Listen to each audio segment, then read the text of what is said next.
ಪ್ರಿಯರಾದ ದೇವರ ಮಕ್ಕಳೇ, ದೇವರು ನಿಮ್ಮನ್ನು ಆಶೀರ್ವದಿಸಲಿ. ಸ್ವಾಗತ. ಈ ದಿನದ ದೇವರ ವಾಕ್ಯ ಯೋಹಾನ 8:12.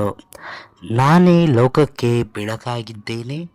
ನನ್ನನ್ನು ಹಿಂಬಾಲಿಸುವವನು ಕತ್ತಲೆಯಲ್ಲಿ ನಡೆಯುವುದಿಲ್ಲ, ಆದರೆ ಜೀವನದ ಬೆಳಕನ್ನು ಹೊಂದುವನು ಎಂದು ಹೇಳಿದನು. ಈ ವಾಕ್ಯದ ವಿವರಣೆ.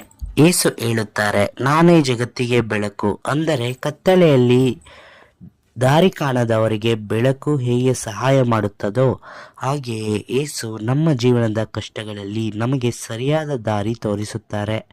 ಅವರನ್ನು ಹಿಂಬಾಲಿಸಿದರೆ ನಾವು ತಪ್ಪು ದಾರಿಯಲ್ಲಿ ಹೋಗುವುದಿಲ್ಲ, ಬದಲಾಗಿ ಒಳ್ಳೆಯ ಮತ್ತು ಸಂತೋಷದ ಜೀವನವನ್ನು ಪಡೆಯುತ್ತೇವೆ. ಈ ವಾಕ್ಯವನ್ನು ನಂಬಿ ಹೀಗೆ ಪ್ರಾರ್ಥಿಸಿದರೆ, ಪ್ರಿಯ ಯೇಸುವೆ, ನೀನು ಜಗತ್ತಿನ ಬೆಳಕಾಗಿದ್ದೀಯಾ. ನನ್ನ ಜೀವನದಲ್ಲಿ ನನಗೆ ಸರಿಯಾದ ದಾರಿ ತೋರಿಸು. ಕಷ್ಟ ಬಂದಾಗ ನನಗೆ ಸಹಾಯ ಮಾಡು ಮತ್ತು ನಿನ್ನನ್ನು ಹಿಂಬಾಲಿಸಲು ನನಗೆ ಶಕ್ತಿ ಕೊಡು. ಯೇಸುವಿನ ನಾಮದಲ್ಲಿ ಬೇಡಿಕೊಂಡಿದ್ದೇನೆ. ಆಮೇನ್.